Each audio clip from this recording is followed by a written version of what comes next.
The show is about to start in 10, 9, 8, 7, 6, 5, 4, 3, 2, 1.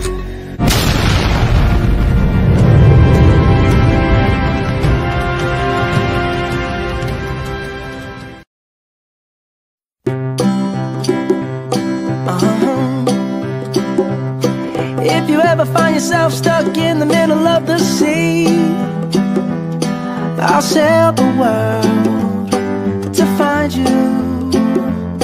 If you ever find yourself lost in the dark and you can't see, I'll be the light to guide you. Find out what we're made of when we are called to help our friends in need. You can count on me like 1, 2, 3, I'll be there. And I know when I need it, I can count on you like 4, 3, 2, and you'll be there. 'Cause that's what friends are supposed to do, oh yeah. Ooh, ooh, yeah, yeah. If you're tossing and you're turning and you just can't fall asleep, I'll sing a song beside you. And if you ever forget how much you really mean to me, every day I will remind you. Oh, find out what we're made of when we are called to help our friends in need. You can count on me like 1, 2, 3, I'll be there. And I know when I need it, I can count on you like 4, 3, 2, and you'll be there. 'Cause that's what friends are supposed to do, oh yeah. Ooh, ooh, yeah, yeah. You'll always have my shoulder when you cry.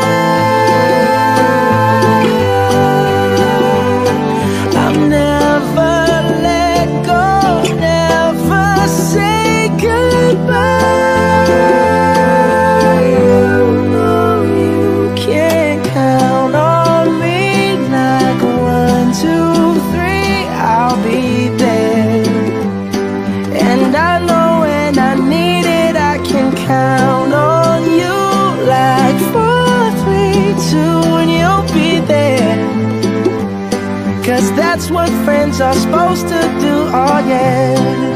Ooh, ooh. You can count on me 'cause I can count on you.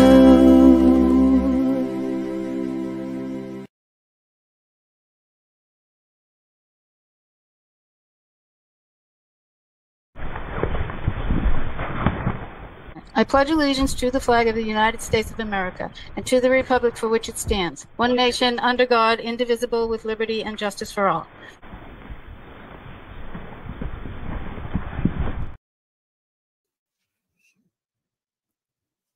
Good evening. Good evening. Apologize for the delay. Yeah, some technical difficulties. Yeah, and I just got home from work. Yeah, Dana's been busy at work. Chaos. Very stressful day. It's stupid is what it is. But work, schmirk. I love that intro though. I had to get a tissue. That was very, very emotional. We love Peter Murphy. Yeah. I went with that song in the beginning and then I started changing it up and it just was bothering me for the past couple of hours. So I changed it the last minute and I picked that song. I think it because every time people talk about Peter, it's always like they talk about how good of friends they are. Like, he was there for me for this. He called me today because of this. Yep. And he's my friend. You know, everyone says what a great friend he is. So, I mean, we know he's an awesome friend. So, yeah, I just thought it was fitting, and I love that song. It's so cute. Yeah. No, that was fantastic. Good job. Well done. Thanks. Not bad. Not bad. So yeah, busy couple days, busy upcoming week, and busy day tomorrow for sure. I guess we can try to get right after that. Oh, by the way, 7 o'clock. We're gonna do that. Huh? I'm gonna try to do that. We've been Okay. asked to stream the select board meeting, the first 15 minutes of public comment. So I'm gonna try to. We're gonna attempt it. I'm gonna try to do that. It's only 15 minutes, so I know that I think Mike's streaming it, and other people are streaming it, but people from Canton asked if we could specifically do it. So whatever they want, we do. We're gonna do it. That's right. That's stream. Okay. So welcome. Thank you everyone for watching on Sunday. That was we got really good feedback from Sundays with Jen. It was a really good show, and it was like 3 hours long, and it went by so fast. But Jen had awesome things to say, and I think everybody was feeling what Jen's feeling. So it was great to hear it validated and know that everyone else feels the same way. So thank you for tuning in. That was awesome. Yeah, that was good. I mean, especially coming off of Legacy Plays too. Yeah. You know, that was a great day, and we were energized. It was Brenda's birthday, and just the energy, the love going in, and Dennis's speech about getting back to this is the buffer zone and this is why we're here, and everything was it was a great day. And then the follow up with having Jen on the other night was really like the capper. And yeah, oh my god, I hurt from laughing though. That was really funny. The hell. So but she is, Jen is a powerful voice. Absolutely. I agree. Adam Lally's resignation. It's up there. Sorry. It's all right. I'm behind. That's all right. She really, truly is, and we said that the other night, it's like all the people of this movement have, found their voices and continue to just grow as people. It's amazing to see. So, everybody out there, we have friends and, I think more friends throughout this movement than I've probably had in my life. I know, it's very, very different from,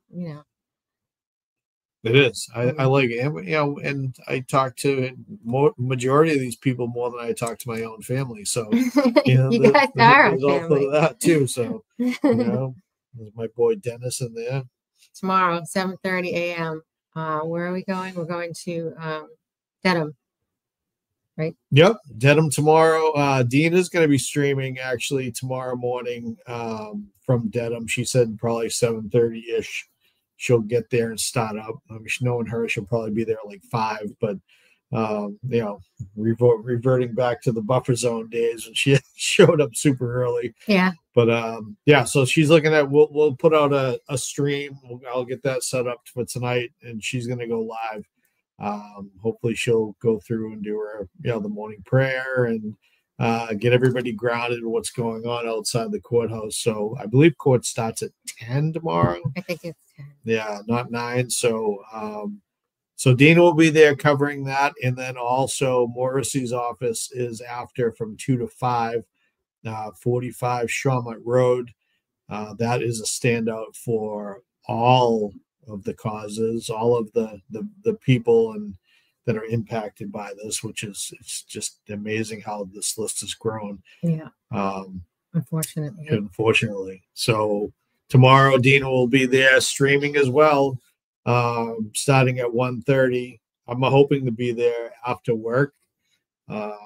I don't know, we'll see what the hell the day brings. Yeah, I know. If today was any indication, I don't know what things. Yeah, we'll see what happens tomorrow, but we will try to get our asses there. Yeah, absolutely. But if you're in the area, please go show your support. There's going to be people from all the different causes there. Mizzy will be there for Sandra Birchmore. I believe her name is Jen. Is Justin's sister. She was on last night with Brian. Yeah, with Brian. Yeah. So she's going to be there, and then everybody else will be there. There'll be a ton of people. So let's go there and make sure that Morrissey knows that we're not backing down, and he needs to. Basically is what needs to happen. So. So yeah. So speaking of standouts. Yes. Yeah. Let's take a look at the standouts. It's way down the bottom. I get a chance to move it. Sorry. Right. Yeah. Not that. Oh, a little further up. A little further up, and there you go. There we go. Yep. So get your pen and paper ready. Those are the standouts for the week, including tomorrow, and going through, I believe, this coming Sunday. So there's a couple. There's tomorrow. There's Friday. Couple Saturday, and the majority on Sunday. I'm still at work, man. I'm all friggin' jacked up here.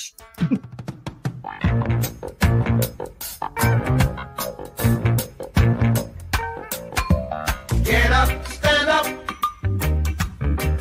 for your right. Get up, stand up for your right. Get up, stand up for your right. Get up, stand up. Don't give up the fight. Preacher man, don't tell me heaven is under the earth. I know you don't know what life is really worth. It's not all that Peter is gold.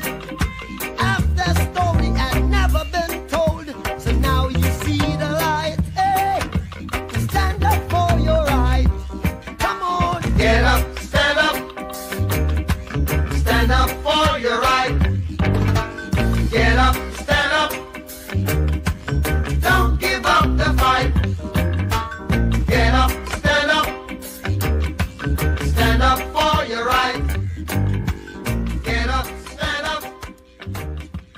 Don't give up the fight. Okay. There you go. Hey. Oh yeah, we're doing a show. Pay attention. I also want to bring up, I mentioned it last week a couple times, but I just wanted to officially get it out there.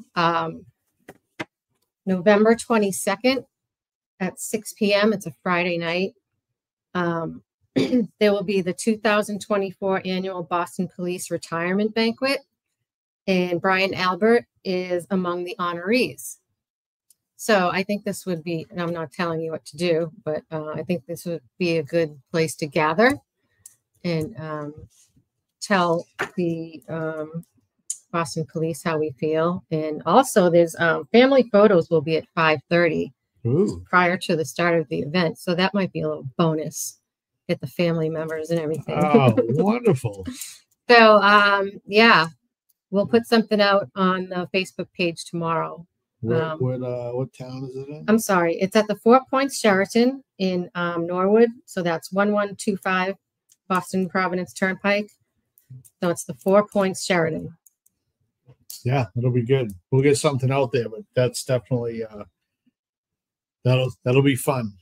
That'll be a fun one. Yeah, I nice think Friday night event. That'll be a nice, nice place to bring some signs and speak your mind. Yeah. So.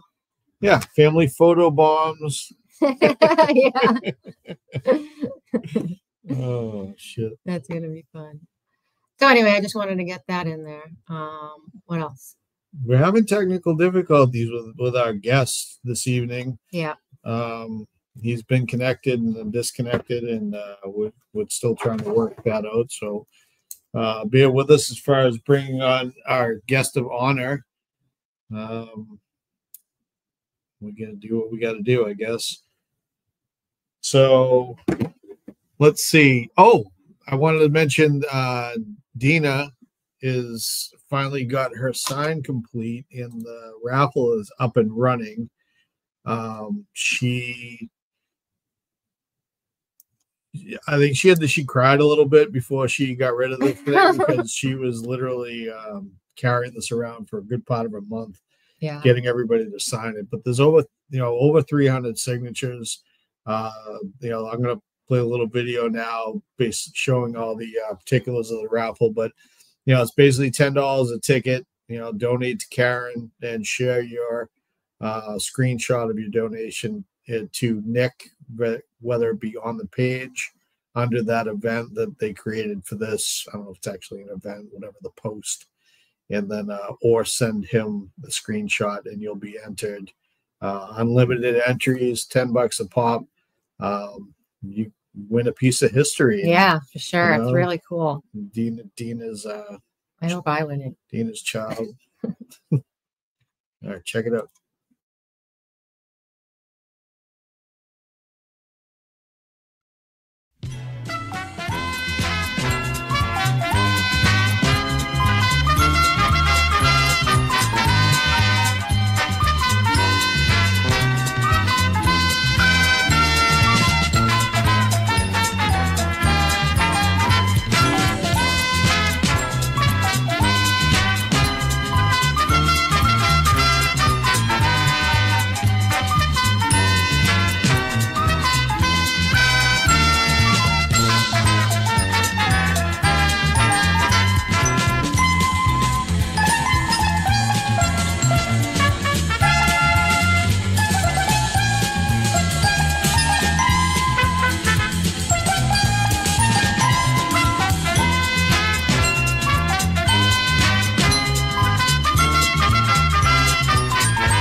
We have a winner, and it could be you.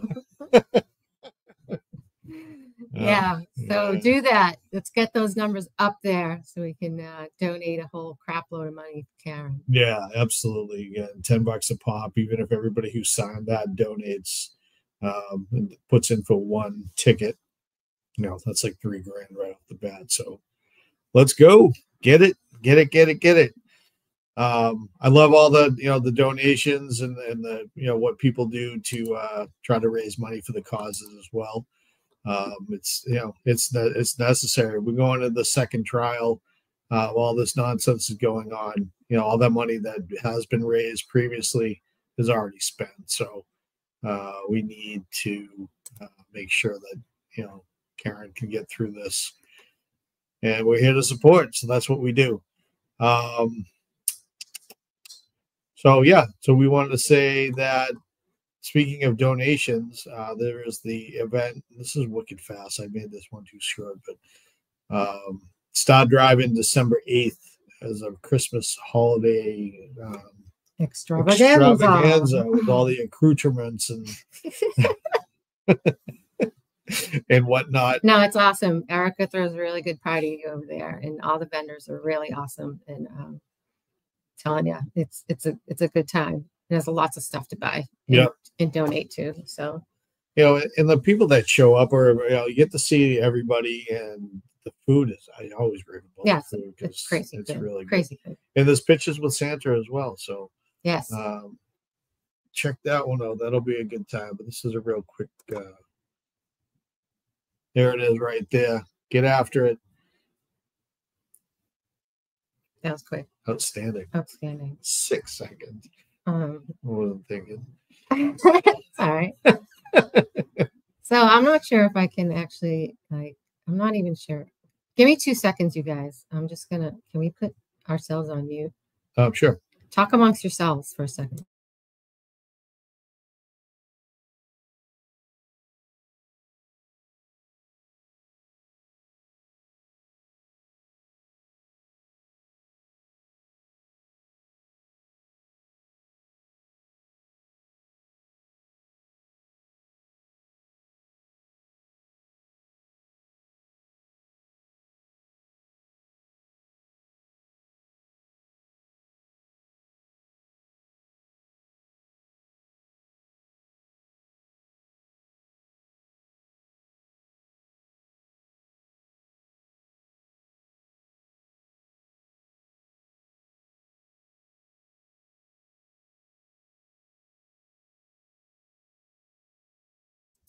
Okay, sorry. Yeah, we'll wait. We'll see what happens. Hopefully, we can get this thing streamed.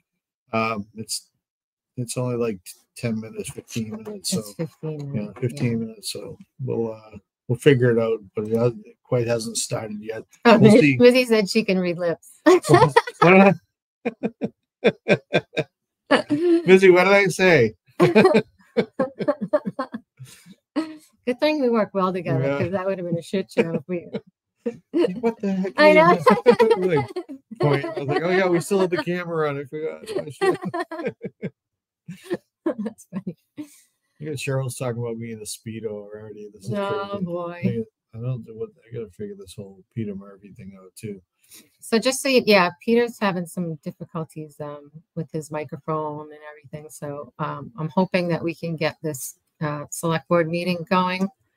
I'm not quite sure what's happening or if I'm on the right thing, but Continue to speak and post yourself. continue to speak. Make like you're in Dina's bra. Yeah, and exactly. Talk amongst yourselves. That's That was fantastic. wicked. That was the greatest. That was the greatest.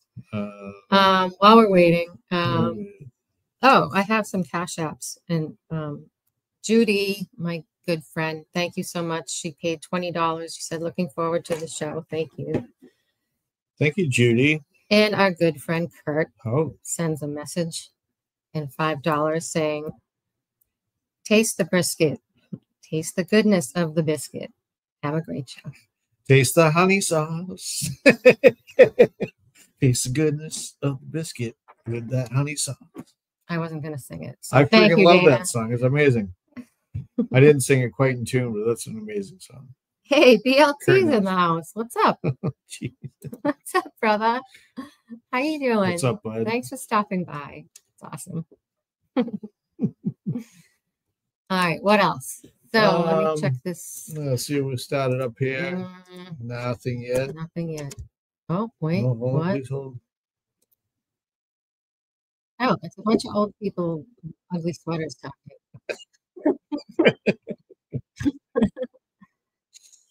Yeah, I don't know who these All people are. right, fair enough. I don't know. I don't know how to do it. I always watch it on the stream. Yeah, we're having some. This is a rough night. This is having a tough night. Sorry. That's all right. Well, we'll give it another That's- couple that's- minutes. I'll that's try to good. get it through my phone, and then we'll go that way. So put us back on the screen so Busy doesn't have to read my lips anymore. Well, we're not on mute. Oh so- shit! Even worse. my Oh, I goodness. love it. So anyway, Anyway. yeah. So we got Dina's frame. We got the star driving coming up. We got this thing coming up for The banquet. the banquet coming up on the 20. What was it? The 22nd. 22nd at 6 p.m. It's So- a Friday night. That's gonna be fantastic. I can't wait to do that. I think if a whole bunch of us get together and just kind of crash the party, it would be so amazing. Yeah, they'd love to see us. I think they would like Yeah, to see it. they're I think very- they're expecting us. Yeah, So probably. I don't think we should let them down. Yeah, exactly. He likes us. I can't find this thing. What are you doing? I'm trying to shut that thing down. Shut what thing down? Never mind. Anyway, so let's carry on.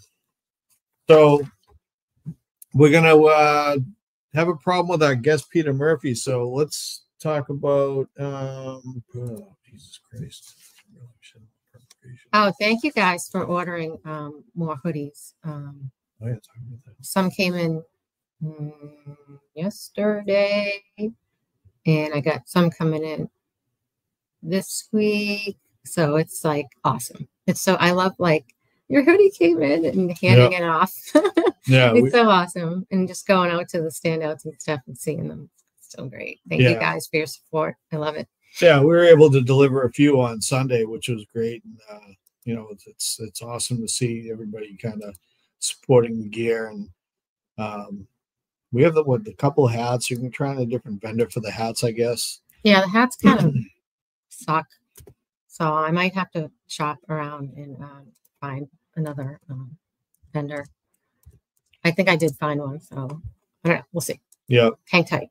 Yeah, And I know everyone wants winter hats too, so yeah, I want like going there. I do That's too. kinda cool, Yeah, I know, actually. I totally do. Yeah, I'm not a ball cap guy, but I'm a ball cap girl. yeah, sure enough, Show up. sure enough. So we'll get the hats up and running eventually. It's just a matter of oh, I think Peter Murphy's back in. Give it a shot. Is he? I heard a beep. I see him. Let him in. Peter Murphy. Hopefully we can hear Can you him. hear us, Peter? He can hear us. All right, Yes. let's see if we can hear him. And go. Can you hear us? Uh-oh. Uh-oh, we No, can't I hear you. No. Look, everyone, it's Peter. They There can he all is. see you, though. Mizzy can read lips. Mizzy, it's time to translate for us. Peter's saying, this damn thing's going to piss me off today. This is like, what was that? Mystery Science Theater? Yeah. Yeah, I don't know what. Are you on your laptop again? Yeah. Yeah, maybe try it back to your phone. That's all I can think of. It's not working on that. Mizzy, what's he saying? It's probably a good time because I guess Brenda is speaking.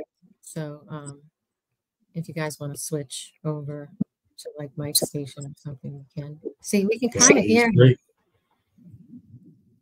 Yeah, he wants to break through, but some of that microphone's jacked up. Or something. Yeah, his microphone is checked out. We apologize for the delay and technical difficulties. That's all right, though. We'll get through it. We're gonna get there, even if we have to do. We'll put Peter on. Says my browser has blocked my mic and camera. Oh, for the love of God! I don't know what even that means. What's blocked? The browser has blocked the mic and the camera. Oh, are you on what internet? Are you on Google Chrome or are you on Internet Explorer?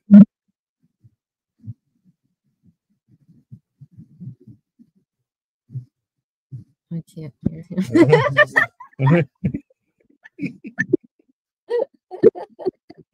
He's on Chrome. He's on Chrome. He's texting me Oh, Chrome. well, that should work. I don't Yeah. understand. All right, we're gonna have to punt here. All right, let's. Shit. What about the phone? Yeah, we'll have to try a phone. Let's try a phone call, Peter. We'll see what we can do.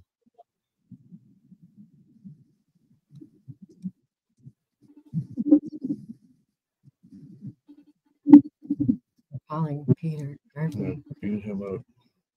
Mute him out. Yeah. Okay. This is fun, isn't it?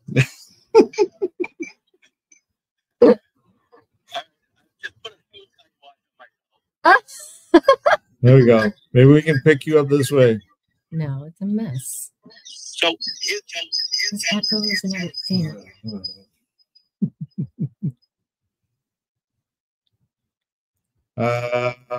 Yeah. He needs to go on his phone again. That seemed to be working, wasn't Yeah, it? you can't get on his phone again. You get blocked out. Oh. What was that? He's playing music. Oh. Peter, you having a dance party over there? I heard some music playing.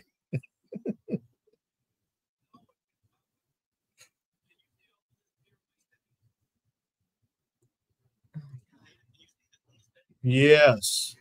All right, talk to the crowd. All right, crowd. Why don't you go like in the other room or something? Okay. Yeah. Go. Tell us story. Hi. So this is my show now. So what are we going to talk about? Let me read the comments. Do you guys have any questions or questions you want to ask Peter when he finally gets on? I really wish I could do this select board meeting thing, but I don't understand what is going on. Select board. It's just not happening. Search. Nope, it's not there. Okay, I suck. I don't know how that happened, but I hear Reader is speaking now. So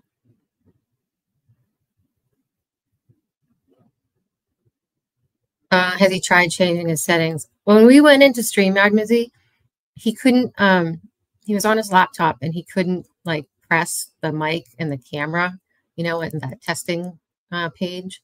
He couldn't click on those. So I think that's the problem, but I don't know why he can't click on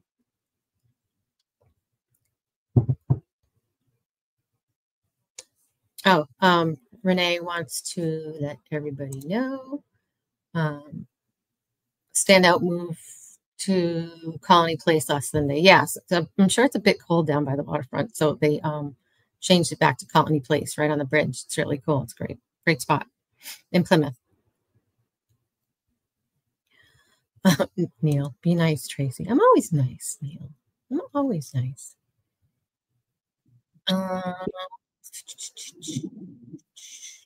Thanks, Lisa. We're trying. I can hear them upstairs on the phone. Peter, just drive up. It's not too far.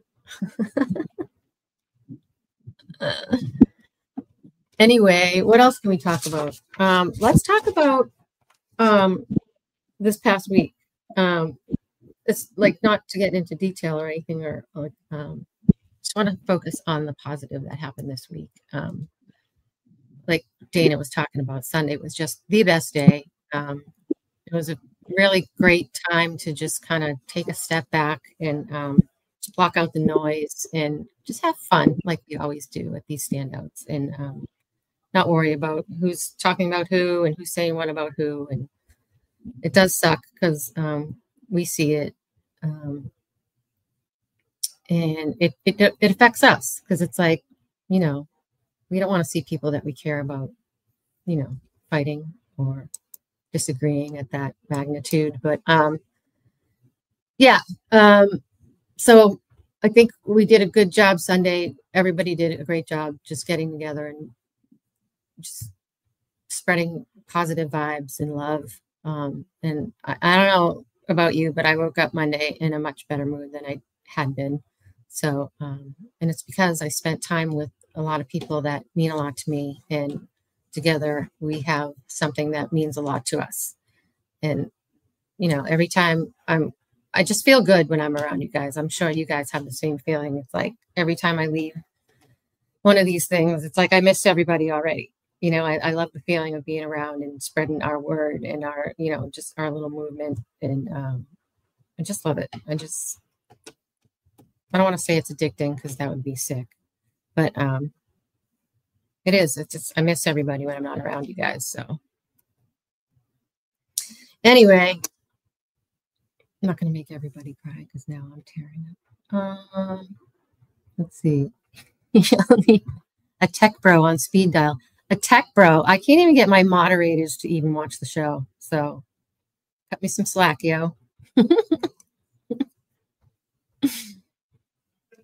Yeah, Lisa, it does. It makes sad people fighting. Hopefully, this is just a phase. And, you know, Karen's thing is tomorrow. And, oh, Dana's talking, so I can't hear myself speak. All right. Oh, get an update. What's going on? He's rebooting everything. Oh, he's rebooting. He's rebooting everything. So take a hard boot or a soft boot? I don't know which one it is, but so take him out. Take him out. Yeah. So we're gonna do this. Oh, that's a good question. Where can we get the merch from? You can get it from me. Where we do things the old-fashioned way. I was gone for too long. I know, right? I have a whole new relationship with these people now. You can Venmo me. If t-shirts are how much? 30. Hoodies are 50. Hats are on the way, as well as winter hats. But you can Venmo me. I think the Venmo is tagged at pinned to the top of the chat. And actually, we can also do one of these. There you go. At the banner at the bottom. That's all our Venmo and our Cash App. So whatever you want, just let me know what you want, the size, the color, where you want it sent, all that good stuff. Yeah, Kurt got the blue, The navy the blue navy blue hoodie. came out awesome. I like that one a lot. I usually wear like the black, but I don't know. I might go that route. It's really cool. I like that. Like the lettering looks really cool. Like even the light blue lettering and the pink looks really cool against the blue. So yeah. Well, Kurt and I are the same guy, so I gotta get the same color. okay. Who said that? Was that Will? He said he called Kurt me. He's like, "Hey, Dana," or something, or I think so. Yeah. That was fantastic. Hoodies run on the small size. That they're actually pretty true to fit, Renee. I like my hoodies large, like this one's a large, and I like how it goes like low, like below my hips. I like it to like just hang on me. So I got a medium, and I found it to be a little too small, like for me. But my friend, like Jen, got a small, and it fits her great. Like the medium does fit good. So I think, I don't know. But they run true to size. I'm sorry. Yeah, even the t-shirts was the same thing. Great. I got an XL t-shirt, and I'm more than happy with it. You know, that hasn't shrunk in the wash or anything. It's been great. You know, so do you have a picture? Do we have a picture with it? Of course, we have a picture. Are you kidding me? Where do you think you are? Where is it? Up. Yeah, up more. Up more. There you go. Oh, here we go. There you go.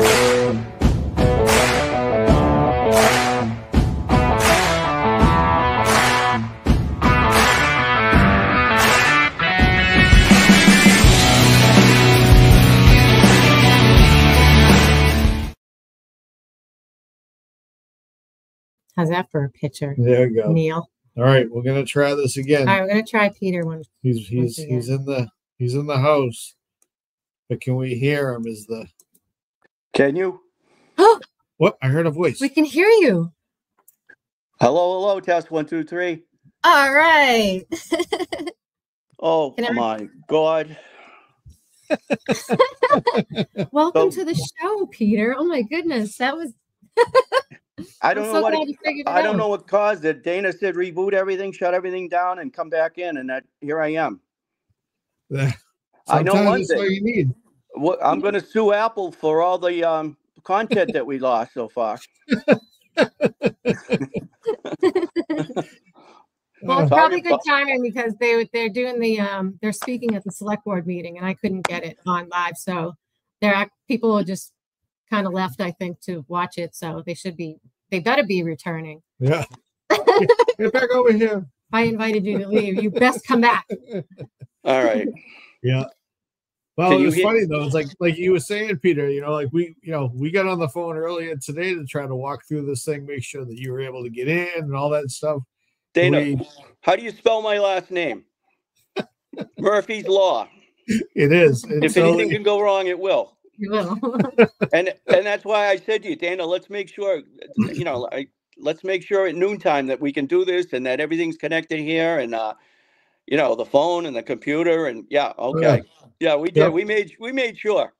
Yeah, we were all set, but we were all set till we weren't. Tracy, I had my car keys. I was going to ask you for your address. I was going to come up. We'll do a live. Yeah. All right.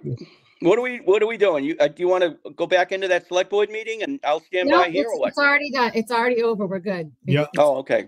Come and gone. No, it's great. It worked out. All right. We're glad to have you back, though. We haven't had you on in a bit, Peter, and good seeing you at Legacy Place. I mean, that's kind of where I've been seeing you as of late. Mm-hmm. You know, I think we talked about it earlier. I mean, I think the vibe that was on the ground the other day was really good. It was, I mean, the last time we were there, we got that news that didn't turn out to be news about Bev. And we were, I mean, but that was a great feeling. That was a great feeling. the Congo line, and we had everybody going through the parking lot. And I forgot about that was awesome. I know. I mean, you could just feel the euphoria that we were going to get a new judge. Yeah. Yep. You never know; it could still happen. Yeah, anything. We still got time. Plenty of time. Especially if they move it out to April. Yeah. I tell everybody, jokingly, I'll say, I go to bed at night, and sometimes I wake up in the middle of the night and I see blue jackets with yellow FBI lettering coming out from the judge's chambers and telling everybody to stand and put your hands on your head like this and do not move. And then they go around and put wire ties on half of the audience and take them out of there. It hasn't happened yet, but it will. That's a hell of a dream, though. I'm telling you. Oh my God. Yeah. Wow. I'm looking forward to that coming to life. Yeah, it might be reality real soon. We'll see. Oof. Let's hope. Yeah, exactly. Obviously, the maneuver up in Revere a couple of weeks ago, when they took out, Matt Farwell, that should have given everybody a shot in the arm, and it did. But now we're still hanging on by a thread for the rest of the closures that we're looking for. So, yeah, that's so true. I mean, I think that I thought that was going to be really like a game changer, and in a sense, it is. It's definitely, we know that, these people are working behind the scenes and things are happening. So, how long did it take until they actually went after him? It had been a good couple of years at least. So, this one may take time because there's a lot of players in that as well. So, it's crazy. Yeah. I mean, I think that what they're going to do and when they're going to do it are two different things. We're hoping for, we need it. You look at like everybody that's going on, what's happening in the town of Canton and the people that are impacted, and even the people outside of Canton, the state at this point worldwide, people are being impacted by this greatly, and some worse than others. And, and that's why there's so much hope for the feds to just jump in. It's like, let's put this to rest, please. Right. No, everybody's anxious, and I'm sure you're getting it. I'm getting texts all day long. Peter, we believe you. We believe in Sean. We believe everybody saying the feds are coming. They have a high conviction rate. They want to make sure they dot their I's and cross their T's. They're not going to come in until they're ready to come in. And I really think that every time they think they're probably close to cinching the knot on the big fish net, they get somebody coming up to Uncle Joe saying, we want to try to make a deal, and they got to start all over again with new witnesses. It's like the band stops to take a break, and then the drum roll starts. You don't even get a chance to sit down and have a sip of your beer. You're up dancing again. It's just endless. It's crazy. It's true, though. I don't know. I think that, what I kind of was expected that someone else was going to go down pretty quick after Farwell. That was kind of, even if it was someone, and my hope is Garino. I really hope that I really hope that guy goes down, because such the crossover with him alone is so ridiculous. I mean, that guy is such a freaking bullshitter. Yep. Yeah, taking him out would be a twofer. I mean, you get both sides of the coin with him. Yeah. But yeah, crazy stuff. But all right, what else did we want to tackle today? Peter? Well, let me see. Did you go to court today for Jill and Jim? Oh, that was quite an appearance today. Do you want me to give you a quick rundown, or do you know it, or what? No, we weren't there. We got the footage from Tom, but we'd love we'd love your version. I actually missed the whole thing because I was so crazy at work. So I need to catch up. So I'd love to have the as much of a story from the ground. Well, okay, I'll try to paraphrase it so it doesn't drag on too long. But basically, I arrived at about 10 minutes to 9, and it was a pretty good crowd out front, standing on the sidewalk in front of the main foyer to the courthouse, which apparently we realized today that there is no camera there, or there are no cameras in front of that main foyer on the big steps going in. We looked high and low for a camera, thinking that it would have caught the incident that I'm about to describe to you. But it was, according to people that were out there, they had looked. I came out, I looked, I didn't see anything. Anyway, really? Wow. Yeah, that's crazy. Okay, Crazy. So I'm walking towards the group at about 10 minutes to 9, and I look behind me because I heard footsteps. I guess it's part of my sixth sense, and it was Jill, and it was her attorney, Mr. Krowski Sr. And so I just looked back at him and continued marching, and the crowd obviously made a visual that they were coming up, and they went up the ramp, which is the high ground before the low ground where I was, and most of the standouters. And Tom was there with his camera and his post, CPU, and I heard him. I was right standing there, and he said, "Good morning," as Tom's voice carries. Yeah. Oh, yeah. And the attorney, you don't mind if I use F-bombs, right? Well, No. please do. The attorney said, "Fuck off." and Tom was caught like, what? He said, Tom goes, "That's an awful way to greet a good morning wish from a, from a citizen." Yeah. And he kind of growled at him, and then they went. So anyway, we all went inside, and there was sort of a skirmish in the hallway. Oh, yeah? Wow. Nothing physical, but a lot Okay. of back and forth, and the court officers had to intervene. Oh, my And God. then a gentleman went outside, one of the two defendants that were in the court today, scheduled, and that gentleman went outside, I think, to have a cigarette. And the next thing, there's court officers and prosecutors running out of the courtroom. We were all still inside. Court hadn't even been called in yet. And next thing you know, there's fire trucks and ambulances, and apparently there was assault and battery on CPU by the gentleman, would-be defendant, who was there for assault and battery charges, and he goes out and commits another one. Oh, my You God. can't make that up. My God, you can't make that up. No. So I replayed Tom's video later, and they asked him, they said, "Are you okay, sir? Are you injured?" And he said, I think I might have cut my lip when, I got jammed and might have hit myself with the cup. And he said, "I'm feeling awful dizzy." And he said, "Okay, sit down." They called an ambulance and a fire truck. Nice. Yeah. Oh, yeah. It was, yeah. So Oh, my God. after all that, we ended up in the courtroom, and one of the defendants had asked for a public defender, which of course means continue date, get all the reports, get the information, meet your client. And so it's scheduled now for December 13th. Okay.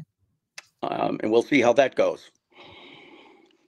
But it was far from a quiet start to court at 9:30 this morning, I guess. Seriously, right? Never a dull moment with these people. It's unbelievable. Yeah. They don't even know how to act civilly and just walking into a building. They Right. can't just hold it together for 30 seconds without causing.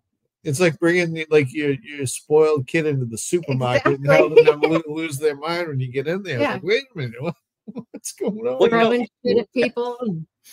Yeah, I mean, speaking to what we're talking about as far as today's day at court goes, if you look back, if we look back and the audience looks back, way back in December of 23, there was a standout over Route 95 where the pretty much the theme was hold signs and banners up as the motorists were coming up for the Patriots game. Good, Yeah. Oh, right. good viewing point, blah, blah, blah. And you may recall, and it's hard. I mean, we've got so much data coming in and going out. It's just incredibly that we can, as a human being, we can remember all of this stuff without having to walk around with a laptop in front of you. But during that standout, somebody took it upon themselves to go down the side street with a spanner wrench and undo lug nuts. Do you remember that story? I do. And several cars had their lug nuts loosened to a point where one of them almost crashed. And I've talked to a witness that believes they know who that person was, that they saw walking down the street with a 4-way spanner wrench. Really? Wow. Yeah. And I would be glad to be able to elaborate on who that suspect is as soon as the time is right. So you'll be the first to hear, since I just voiced it on your show. But so there was the lug nuts, there was the dock letters. There's been a brush by a motorist driving a Ford Raptor in a parking lot recently, where they went by and the husband had to drag his wife out of the way. There were toxic balloons thrown all over properties. We know that happened. What else for incidents that there's been, nefarious deeds done? There was something else that came to mind. It was, it was the lug nuts. It was the car.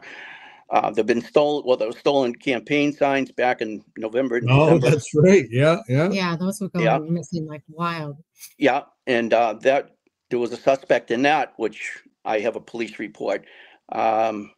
It's just, you know, it's been just one event and one incident after another. There was actually an incident 2 weeks ago, which I'm not sure you're aware of. The incident I'm relating to is the one that was up at Stoughton District Court that involved a state police, Mark Cruiser. Do you remember hearing anything about that? Yeah, I heard something briefly about that. Yeah, it was our friend's lookout or whatever it was, right? Well, I'm not sure we're talking about the same case, Dana, but there was a court appearance, and we were all leaving the court, and I got in my vehicle, and Mizzy and 2 other women got into a vehicle. So there were 3 occupants in that, and they were immediately adjacent to me on my passenger side. And when I went to back up, suddenly I could see a marked state police cruiser in my rearview mirror, which wasn't there when I got in the car. So I backed up. I started to go forward, drove around the dumpster. If you're familiar with that court location, there's a dumpster sort of on the east-northeast corner. And I left the area. Well, as the car that had the occupants of Mizzy and 2 other women in it, as they were backing up, the state police cruiser that was behind us, nearest to the court curb, diagonally shot across the parking lot, went past the big open space that I'd vacated and left, which was a good 15 feet wide. So the logistics could have been easily navigated by the trooper. He could have pulled right into that spot if he needed a spot. But apparently there was another motive there. So he went by the open spot that I'd left, past the dumpster, and then started backing up toward the 3 women that I'm talking about in that car. And it's a 2024 vintage car. So the door sensors started to activate because the cruiser was coming toward them, like almost going to back into their driver's door at a 90-degree angle. So it activated the sensor alarms in her door. And it caught their attention. They said, "Oh my God, he's going to hit us." They beeped the horn. The cruiser stopped. They regrouped. He never alighted from the cruiser. So they said, "Oh, I don't know what that's about. You know, maybe he was going to go to a call and they called him off or whatever." So they backed around and started to go out through the driveway. And at that point, if you can see my hands here, so they're going this way. And all of a sudden he swerved in front of them. And I guess they had to hit the brake and almost rammed them then and cut them off, and then went down past Scott McGinnis, who was parked on the corner, which he saw most of the incident, and got out of his cruiser, and then he went into the Stoughton court. So, I mean, there were 2 overt acts that were very apparent that were acts of intimidation and harassment. Wow. And we're all very sensitive these days about having receipts, right? Right. Yeah. Well, yeah. I can tell you there are receipts to this because we all went in and filed a police report with the Stoughton Police Department. Good. So there's reports in writing. It's under review. It's been pushed up to the state police. And there's been FOIA requests for the dash cam from the cruiser. We, this isn't going to go away. And it's because of the other incidents that I mentioned, the lug nuts, the toxic chemicals thrown at people's cars, or their properties. This has got to stop. Somebody's going to get hurt, and nothing should go unchecked. I mean, it should all be recorded and reduce the reports. And I can tell you that most of what I know, I've just mentioned to you guys, has actually made its way up to the FBI office. They have the police reports from the complainants to wit victims. So it's not over. I mean, it's not just somebody saying, "I'm going to go into my shell and I'm not going to stand out anymore." And they win, we lose. No. Good. I mean, that's the thing, though. I mean, you would think that at this stage, these people are under such a microscope that they would just kind of tone it down a little. But they're not normal people. They don't know how to act. They have no idea how to. This is how they act. This is just who they are. And it's gross and disgusting. That's gross. I mean, have you ever seen anything like this? You're a retired, police officer, Peter. I mean, have you ever seen anything like, not even like the corruption aspect of it, but the behavior, right? From just regular people on the street, your dealings with, incidents and responses that you had to go, calls that you had, thousands and thousands of calls over the years, I'm sure. Is this normal behavior? This can't be normal behavior. No, it's not normal behavior. And I can honestly say that for the most part, if something was, if there was misdeeds being conducted on the street by a given officer, that the other officers would police that person and say, hey, knock it off. Right. That's unacceptable. It's not what we're here for. But the bottom line oftentimes would be that, hey, don't put me into a bad situation. You know what I mean? Mm-hmm. If you're going to do a misdeed or outside the four corners of the rules and regs of the police department, don't drag me in. So I have to either lie and say I didn't see it, or I have to tell the truth and watch you get dismissed or terminated or whatever. So just don't bring bad behavior into the marketplace is usually what happened. And right. And as a rule, that worked. That was sort of a self-policing module that we all subscribed to. Like, hey, don't go outside the four corners of the page because I'm not going to lose my job over your nonsense. Right. No, absolutely. That only makes sense, right? I mean, right. And you got your family, right? This is your livelihood. Absolutely. How would these people put all the, jeopardize what they have for their family in general to go in a bad, like, I growing up, I always, my old man was friends with a couple of police officers, and he get pulled over, get a ticket. Hey, I can take care of it. I can take care of your ticket. Yeah, I expect that. But this level of what the hell is going on, and I'm sure it's been going on for years and years and years, and that type of a thing. But the fact that it's so in our face now, that we're literally looking at it and seeing it and continuously seeing, it's disgusting. It is. It really, truly is. But like Peter said, it's not going away, and we're not going to back down because it's in our face. Yeah, that's probably a good thing, because now we can do something about it. Hopefully do something about it. Baby steps. Right. Yeah. And I mean, just going back to a couple of minutes ago, what we talked about, the incident that occurred in court today was coincidentally the same charges and offenses that defendant who was involved in today's incident was there to begin with in court. Yeah. I mean, so where do you not learn from, here I am, or here's an individual facing a judge today and goes out on break and commits the same act again that he's got to return to the courtroom for. It's like, really? What are you missing here? Or how do we correct your behavior? Well, I know one way they can do it. We'll see how that works out. Well, exactly. And speaking of like protocol and that type of thing, I mean, protocol, it makes me think of 34 Fairview, right? Mm-hmm. All other procedures, and police background, I would think is not much different than military background, right? You have procedures, you have structure, everything should be done by the book, right? You have everything is written, set in stone. Exactly. How can they?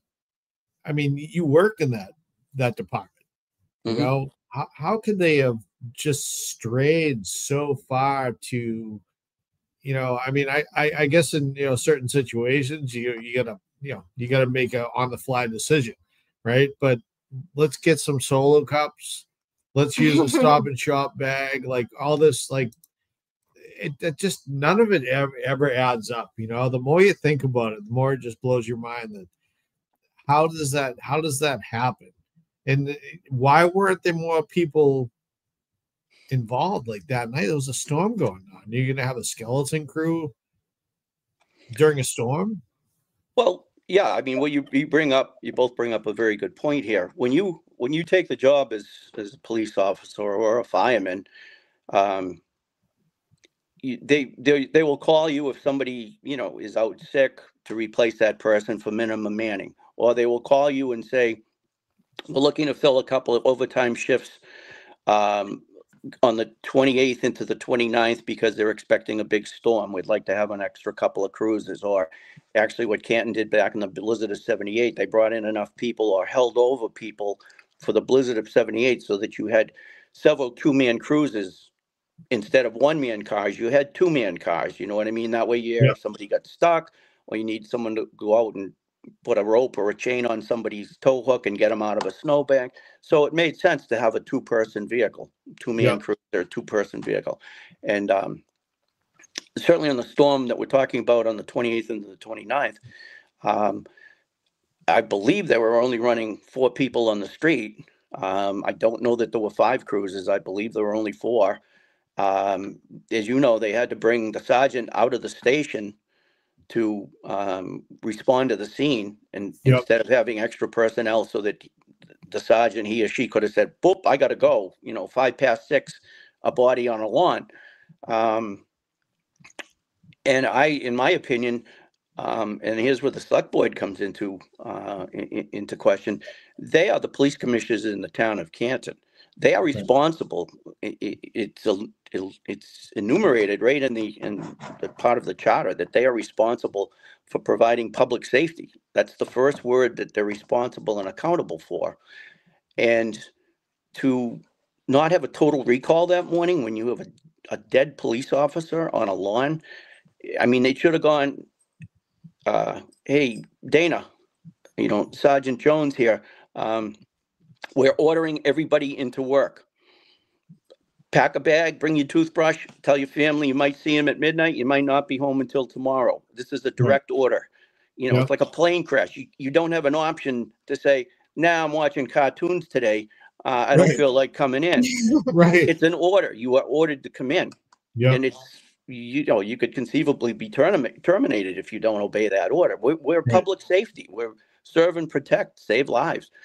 There was no total recall. To my knowledge, the only thing they did was abandon the scene at 9 o'clock. Yeah, right. Exactly. And they left it until 5 or 5:30 when the state finally showed up to start their grid search. Yet the investigating officer, who may or may not be fired at this point, that's being speculated, he never even went to the scene. Right. So it's like, you know, and then, you know, there were no cones. I mean, here we are in a courtroom for 9 weeks talking about the logistics of the crime scene, and nobody could say, well, the victim was located 12 feet from the flagpole, triangulated 42 feet from the corner of the front step, and 16 feet from a hydrant. Nobody knows where the body was. Right. Nobody. So did the car hit the person and spin the person around and put him 30 feet into the lawn? You know, was it a 3-point turn? What happened to the cameras that everybody had on their dashboard and in their pockets to take pictures? Perfect crime scene as far as accounting for data. There should have been a beautiful track of a vehicle that would have left. You know, we only had a couple of inches of snow on the ground. If she did a 3-point turn, there should have been some kind of telltale signs. It's so bad. And I've said it to them, and I said it in front of the police station on one of our standouts. It's so bad and so glaringly uninvestigated or improperly investigated that it had to be intentional. Yep. Absolutely. Totally agree. Oh, shit. Oh, no. He must be getting a phone call or something. Sometimes that happens. Yeah, it's okay. We'll see what happens. But, you know, I think he's got, you know, the way that they did this, and, you know, we talk about it for forever and ever and ever, you know, but the way that they went about going through that process is so... Well, that's what, but he's right. It's because it was on purpose. Like you ask the questions like, well, how could they do this? And how can they do that and not do this and miss that? Because it was on purpose, you know? So, yeah. I don't know. I don't understand the fact that, you know, it's he was there for a second. We saw him and then he's gone. There he is. We there? We're here. Yeah. You get a call? Dana. Yes. Can you hear us? Uh-oh, can't hear us. I can hear you fine. Is that sign language? Yeah, no, I was trying. Oh, hell. Here we go again. You got jumped out. All right, while we're here, I'm going to read some donations. Jennifer O'Donnell paid $5 to Protocol and Acquaintances. What happened? You there? You still there? You can't hear us. No. Also, Ann McLeod paid $25. I don't live near Canton, but I've been watching. The only thing I can do is donate. Thank you for all you do and have. Thank you, Ann. Thank you. That's wonderful. Yeah, I mean, do what you can. It just even thinking about what's going on and watching and spreading the word. I mean, that's the best you can do. That's great.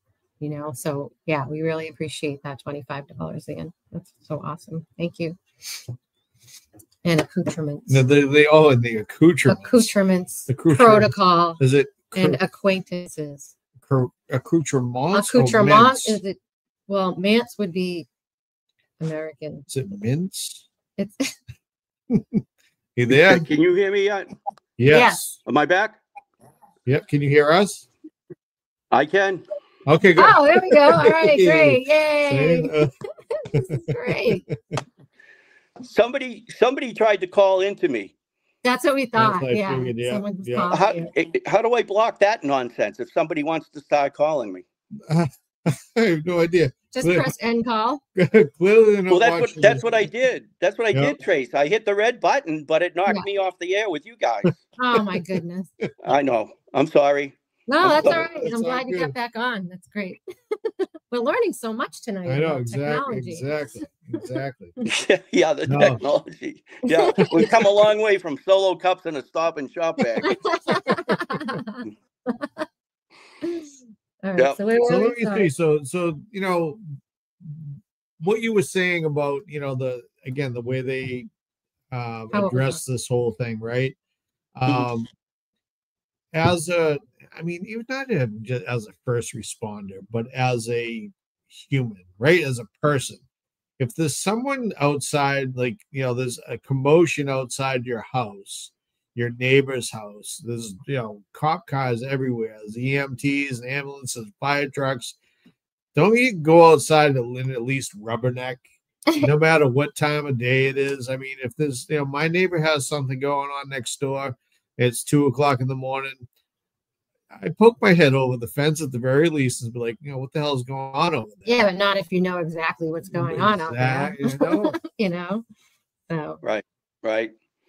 It'd be interesting to see that, speculatively, I would comment that to my estimation that sometime after 1:30 in that morning, a lot of phone calls went out that we haven't heard about. That a lot of phone calls, whether one was made from the Canton police station by an individual who allegedly went back to move cars so the plows could come through. What time did the chief of police or the acting chief of police know that morning that there was a serious problem down at that address, 34 Fairview? Right. Yeah. We've heard, allegedly what the testimony was, but the phones are going to tell the story for the most part. And I believe the feds, I think the feds have it all, and they're just waiting until they figure they have either the big fish that Alan Jackson talked about. He said in one of those hearings, he said, we have a big fish on the hook. We just got to get him in the boat. Yep.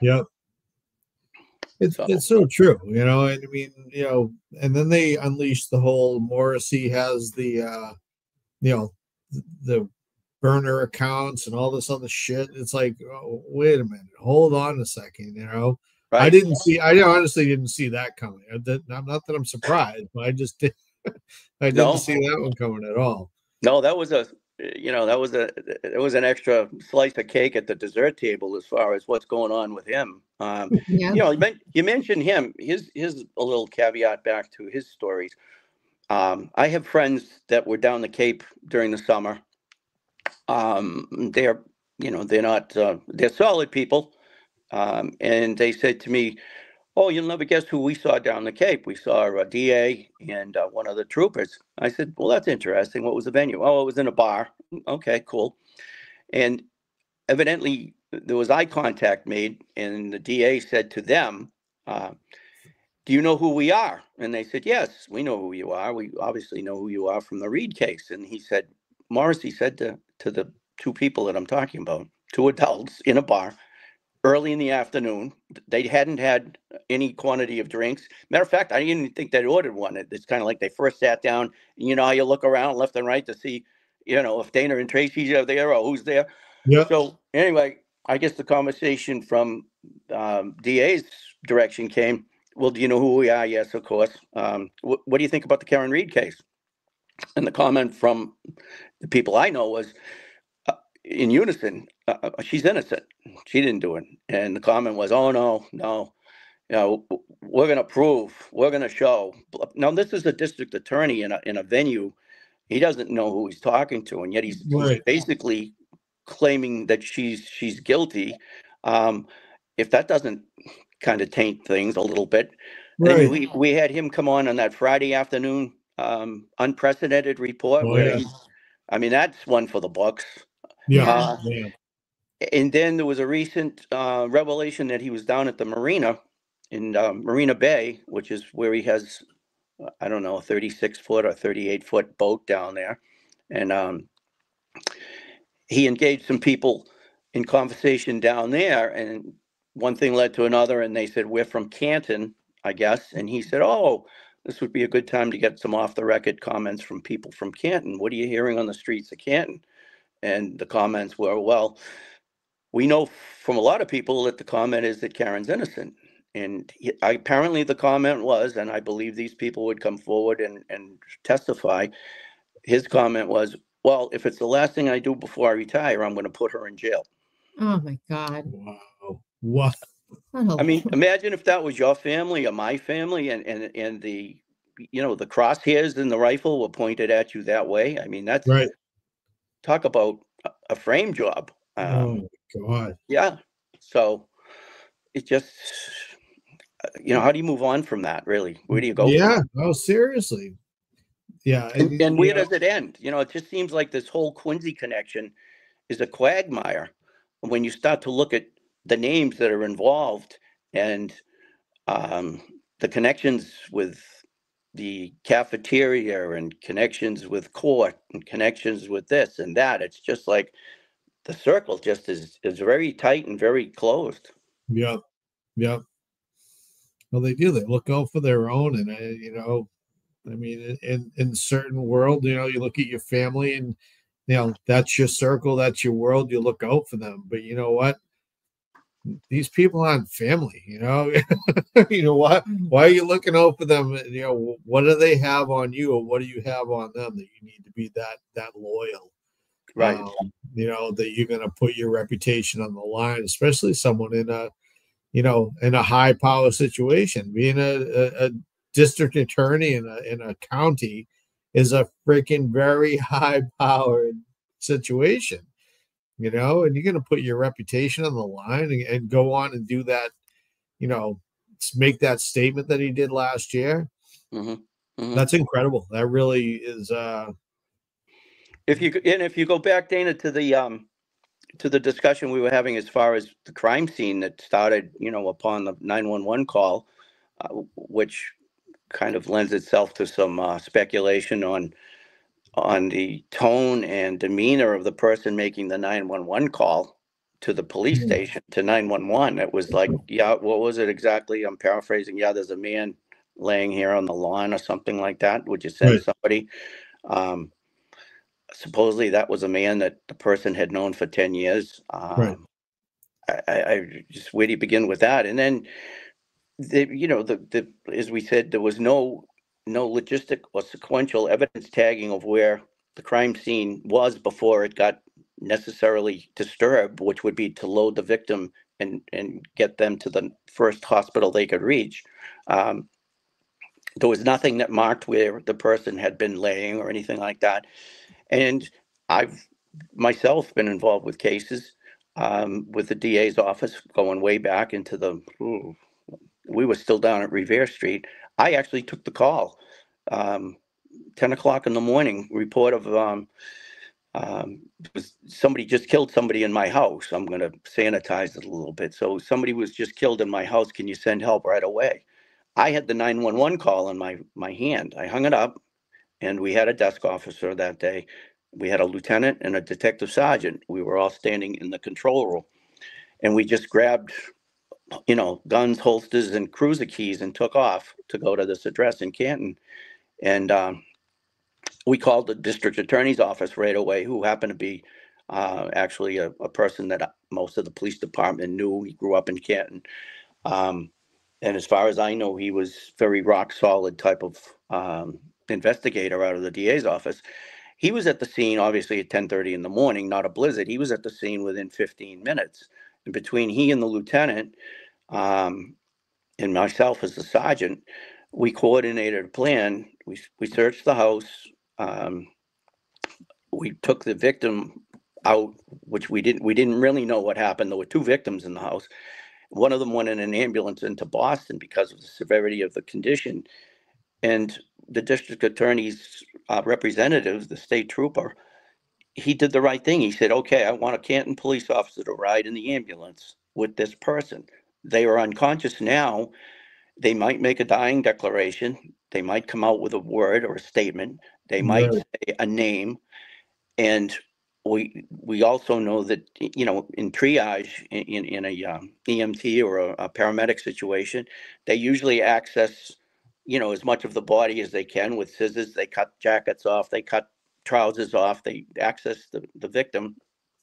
So a police officer rode into Boston in that ambulance in case there was some kind of a revelation by the victim or evidence that could have been gathered and put into some kind of a sanitary bag instead of throwing it on the floor at the hospital like you saw it beside Proctor's feet. Yeah. It's like I said, it was so badly handled and managed that it's almost like it had to be intentional. It couldn't have been just everybody having a bad day. Right. And who knows? John might have, maybe his core temperature could have come up. Maybe there could have been something that would have been revealed. Certainly in the triage of him going to the hospital, there, his shoulder wasn't dislocated. There weren't bones sticking out. There weren't compound fractures from getting hit by a 7,000-pound vehicle at 24 miles an hour. They could have known right then and there and called back by radio by the police officer. Hey, Lieutenant Gallagher, or hey, Sergeant Good, this is Officer Dana Leonard on board the ambulance CA1. There's no indication on this victim's body that he was hit by anything. A car did not hit him. There's no indication. He's got no broken femur, pelvis, knees, shins, shoulders, ribs. End of story. How could that, that would have been sometime between 20 minutes of 7 and 7 o'clock. That could have changed the whole investigation right then and there. Yep. Instead, it looks like they focused on, well, we're going to use the car as the murder weapon, and we're going to build a case around that, and we're going to go down to Dayton and get the car, but we're not going to take any pictures of the taillight before we tow it. It drives me out of my mind, everything that they did or didn't do is just absolutely mind-blowing. Right. Even if you go to rent a car, they walk you around the car. Like, is there any dings on the car? Do you have any scratch? Just to rent a car and a piece of shit, right? You're renting like something you're gonna beat the hell out of anyway, but they're gonna go to a crime scene and tow a vehicle away that's supposedly involved in an incident, and they don't. It just is absolutely mind blowing how that whole thing unfolded. What the story they're sticking to it. It's gonna be it's going to be a story that's going to be told, obviously, in a lot of movies and a lot of Netflix and also in a lot of police academies. It's going to be, this is what you don't do. Right. Yeah. Or this is what you better do. And I wonder what this audit committee, not the audit committee, but this audit company. These Yeah. guys are all law enforcement officers.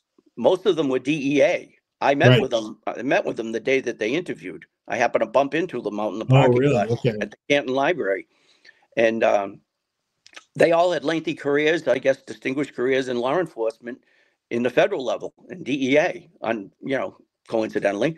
And I said to them, "Hey, I hope this interview today in the library isn't going to scare you guys away.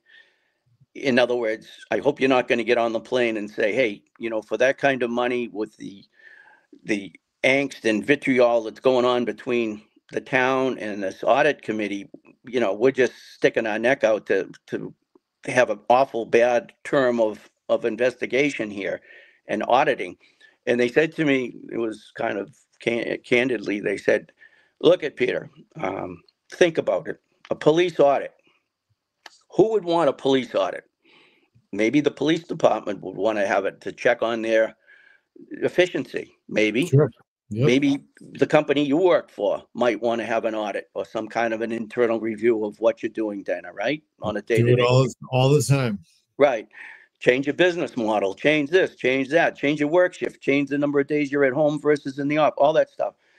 And the comment was, think about it, Peter. If you're having an audit, if it wasn't generated by the police department and it's generated instead by the townspeople, there must be a problem. There's a problem here. And it's not, it's not going to be received well by the people who may be trying to hide something. They're going to do everything they can to push back. So their comment was, what we dealt with today in there, and I don't know if you've seen that video, but it was pretty horrific.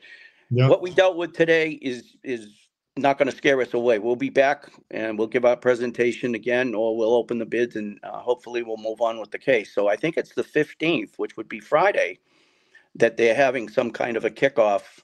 I believe it's in the Sala Room in the town hall, sort of a celebratory, let's move the case into the, audit forum right now. I believe it's the 15th. Yeah, I'll double check on that. That's I don't know. I think that what they hope to uncover is it's I don't know. I'm drinking cold tea. An audit. What do you got? Drinking cold tea. I'm drinking cold tea. It was hot when I came up here, but when I couldn't get into the computer, it got really ice cold. Iced tea. And it's not the kind that's got alcohol in it. It's just Lipton. Lipton. We have the Long Island iced teas. No, it's Lipton. Go ahead. See? What were we saying? I'm sorry, I interrupted you. No, that's all right. That's all right. No, I think as far as the audit goes, I mean, they're gonna expose so much, but my concern being is, who knows these people, right? I mean, where did they come from? How did they get, I know it was a process to choose, what they 5-star or something? What is it called? I forget the name. Five Stones investigation. 5 stones. Okay, that's right. That's right. So like, I mean, like in the Bible, 5 stones type of thing, I guess. That's okay, all right. That's the correlation. Yeah. Yeah, he actually had mentioned that during the introductions. But yeah, I think that, my concern would be that, again, the way this corruption runs so deep, like who knows who, right? Is there somebody else that's on the inside and that within that, organization that is going to, tuck a couple things under the carpet, I mean, it can happen with anything, I suppose, but this concerns me so much, the fact that you even have to think that way. Like, this is a potential, right? Right. No, it's like exactly what you're saying. It's like the conspiracy theorists. Oh, there's something wrong with you guys. All you're thinking is conspiracy. Right. Well, yeah, there's a reason we're thinking that way, because it's right in front of your face. Yeah. No, you're 100% right.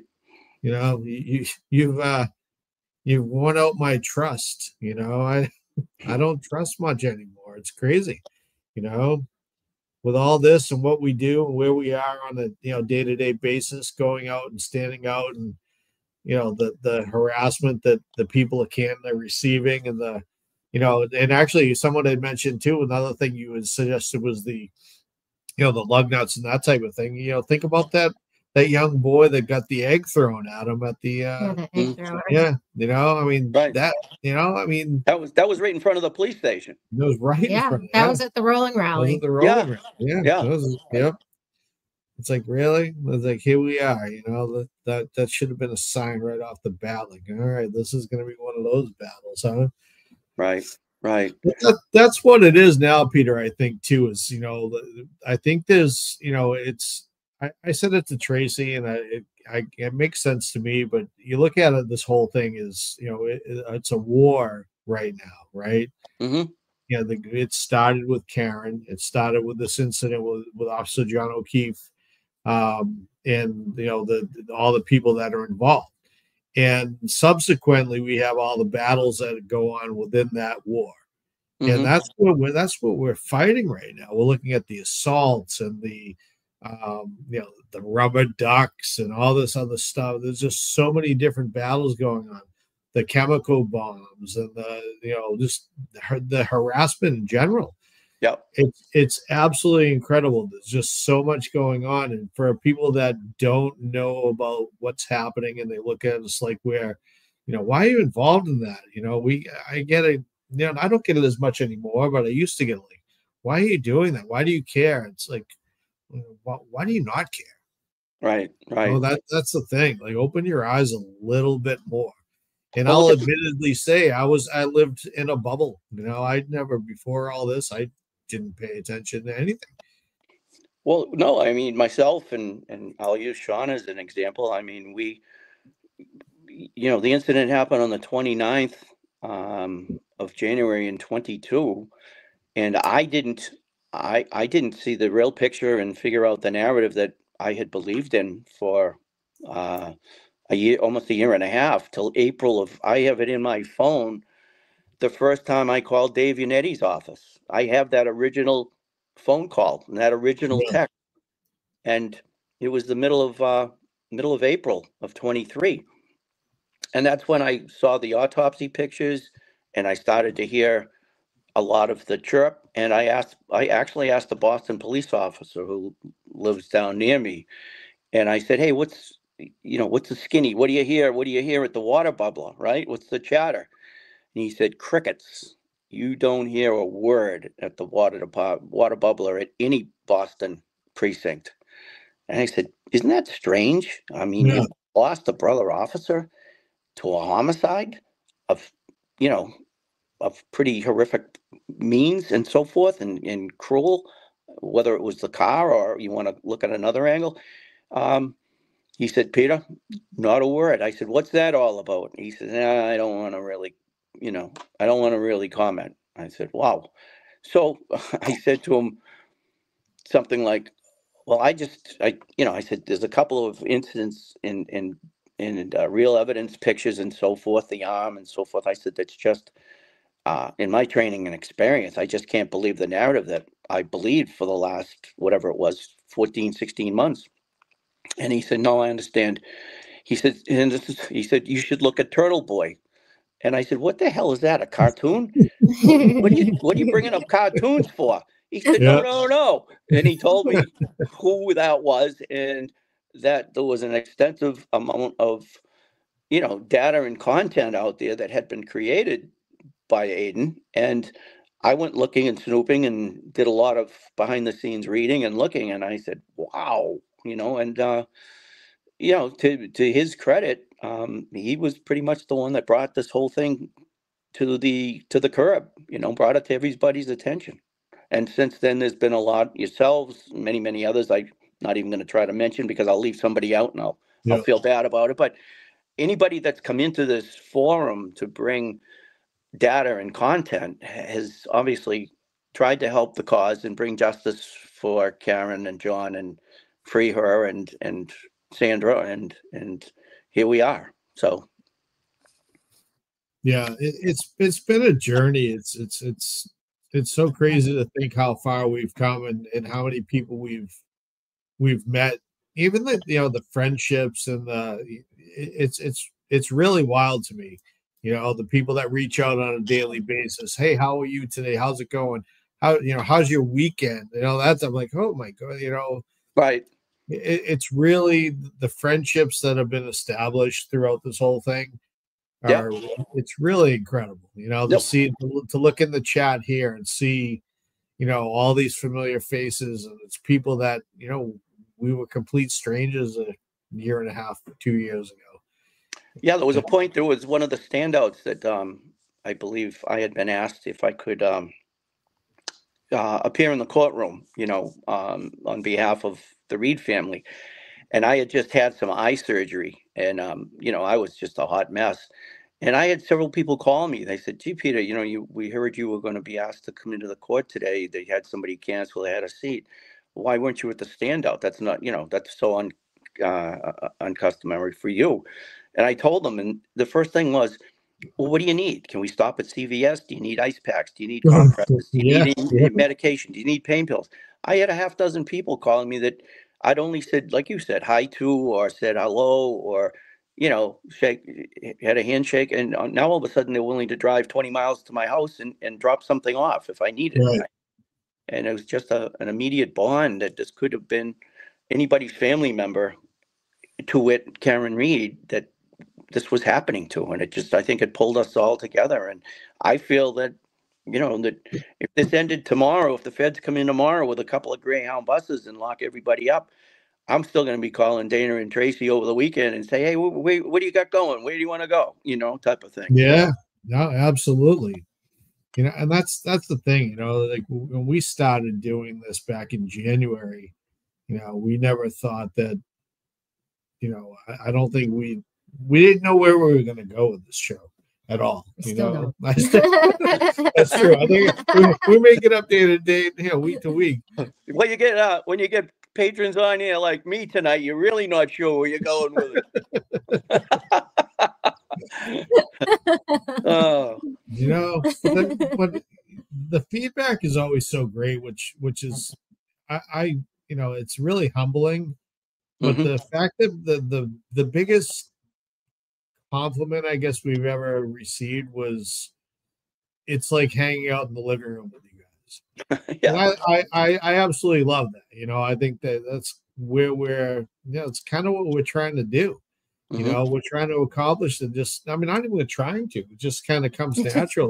We're just being, you know, let's just hang around and let's talk, and let's, you know, we could talk about the case all day. We are just as well as probably every single person in this chat is very, very well versed on this case and all the other cases and everything that's going on.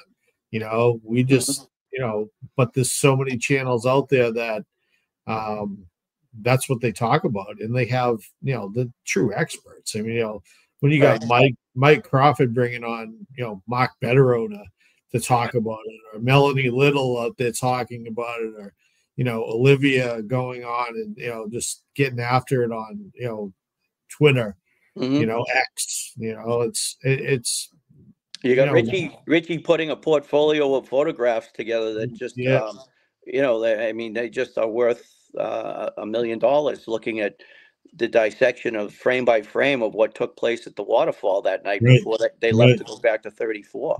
Yeah, he's doing the stuff that he's been putting out is just absolutely incredible. Yeah, you know, but everybody, I mean, don't be hard on yourselves. It's everybody brings on a given day, whether it's tonight on this platform or another one tomorrow night, or with Jen on Sunday night with you guys. I mean, everybody brings their A game or their best game to the table that night, and it opens up a thought process that somebody may not have gone down that rabbit hole to yet.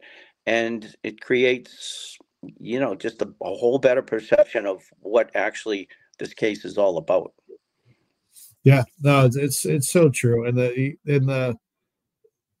the camaraderie is just building. It's getting stronger. You know, they think that we're kind of letting off the gas, or we should be letting off the gas at this point. You know, we ain't got no quit. You know. I mean, that was like the perfect statement to make, you know, we ain't got no quit. Like, no shit. Yeah, I watched that the other night. I replayed it with Mr. Attorney Jackson. Mr. Morrissey. It was on the steps of the courthouse, right? Mr. Morrissey, I want to say this loud and clear so you understand. We ain't got no quit. It was amazing. That was classic. That was awesome. I actually have some news that I've been distracted because I've been texting, but I guess Rita mentioned at the that public comments that the audit committee was dissolved, and now Duty, Rafferty, and McCarthy are in charge, and they're not using that company that they agreed on. What? Yeah, they're not using Five Stones. It doesn't. Really? These three. Oh, I'm sorry. Those three will be the point people for Five Stones. My bad. Oh, okay. All right. They are still used, but they've changed up the committee. Wow. They dissolved the committee, right? They dissolved the proponents of the audit, which would be Kathleen Howley and Dave Clow. Yeah. They dissolved that aspect of it and just transitioned to the hierarchy of Duty, I guess, McCarthy, and Rafferty. Is that correct? Yeah. No. Wait. Yep. Not right. Oh yeah, Duty, Rafferty. Yeah. So I guess Kathleen and Dave are trying to fight it right now, like as we speak. Okay. Did they mention some sort of a forum of like maybe before the State Ethics Commission or? No, nothing like that yet. No, I'll talk to Rita tomorrow, the next day. All right. Yeah. You might not want to put it out right now until they get more traction. Right. Wow, that's amazing. So there's that. No, how do you do this? How do you have let's see, how would I say this? How do you have the rooster watch the hen house? In other words, how do you have the chief of police involved in an audit of her department? Right. I mean, I can see if Friday is the grand kickoff for the audit company to come in, whether they mean they're going to come in Monday or they're moving, their operation from wherever they're from into Boston area. They're going to get hotel rooms and they're going to just say, hey, we're starting, Monday morning. What would that be? 16th, 17th, the 18th, or whatever. We're coming in 8 o'clock and here's an itinerary sheet of what we'd like to do. We'd like to have the evidence officers, DGM Petro, Scott Lenhart, retired prosecutor, blah, blah, blah. Would like to have all these people available to start our interviews. Because they've made it clear they're going to interview both sworn officers, civilians, and others. Others could be you guys. It could be me. Who knows? In my opinion, they're going to say, in due respect, ma'am, this is our audit, and you will do what we say. You will make available IT stuff, evidence rooms. You'll have offices available for us to deal with and look up what we need to look up. But to indicate that the police chief is going to be part of the oversight committee, I would say there'd be more of the investigated committee. Yeah, exactly. I mean, Braintree had an audit in 2016. You're probably familiar with that. The Braintree police, they had $400,000, I believe, was the number that was missing in evidence, and 60 firearms. Right. Yeah. There was a wink there for sure. Yeah, no question about it. Wow, that's absolutely blowing my mind. It's shocking. Yep. Well, unfortunately, Kathleen has done a tremendous job. She's a brilliant woman. You got Dave. You definitely have some people that are monitoring this audit company and committee and kickoff. I would guess that if there's something that's not correct as far as people that are going to oversee this, which is what you just mentioned, Tracy, I would believe that they're going to correct that real soon. The reader and company is going to fix it. Yeah. Maybe they'll just bring in Randy Scollins and yeah, right. and Chrissy, you know, hey guys, why don't you guys join up too? Yeah, come on in. Join the team. You know? Yeah. Exactly. Oh, good Lord. Just unbelievable. You can't make this shit up. I guess we just have to pray that this company is not stupid, and they know how to do their audits. Clearly, I used to do internal auditing, and there is an agenda, and the agenda is shared before the audit takes place. So if they refuse to give anything, I mean, I'm not a lawyer. I don't know what happens if there's a refusal, but it doesn't look good to the company. They can like close you down or that type of thing. There's a big word floating around town for the last 6 or 8 months. It's called a receivership. Yeah. No lie, right? Yep. And I think that's still on the table. You know, if things look too nefarious, what are you going to do? And I bet the townspeople are talking, you know, below the radar screen about, you know, who do we trust? Who can we go to? What's going on here? Do we dare call the select board and complain? Do we dare, you know, are we putting our neck out too far here? There's a lot of concerned citizens in that town that they're afraid to come out. They've come to me and said, would like to help, but we can't. Yeah. You know, they've got children in school. They've got a business in the town. Oh, absolutely. And they know the retaliation and the pushback is going to cost them.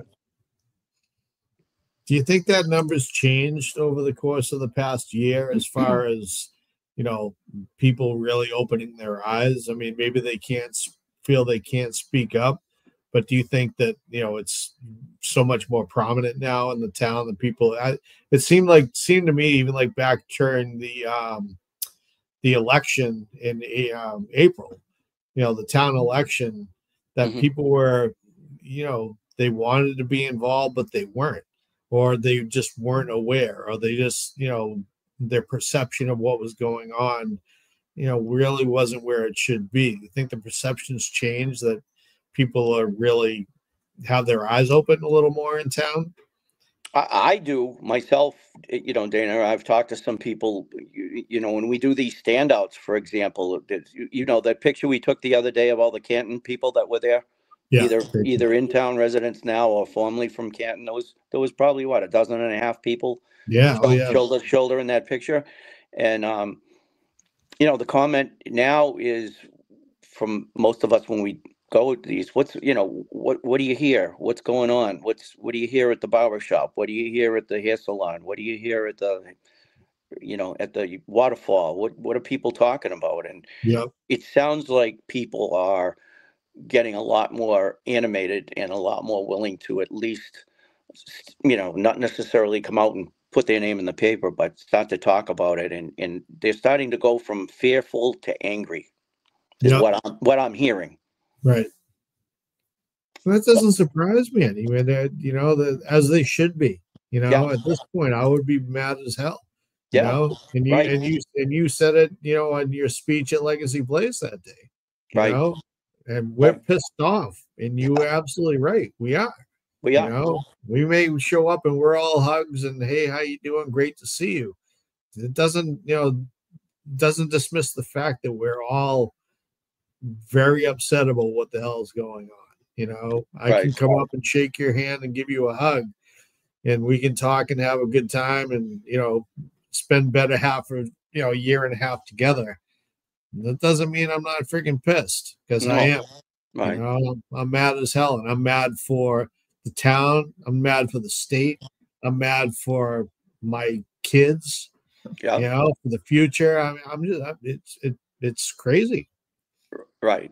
And between the anger level heating up and the frustration level heating up, waiting, you know, for justice, maybe for another law enforcement agency to come in and take the case away from the state and say, you know what, you know, we gave you way back, whatever the month was, I don't recall, maybe you do, when the defense team said we've got 3,074 pages of exculpatory, and we got those pages, as did the prosecution. We've got, you know, they have said to us that a car did not hit John, and he was not hit by a car.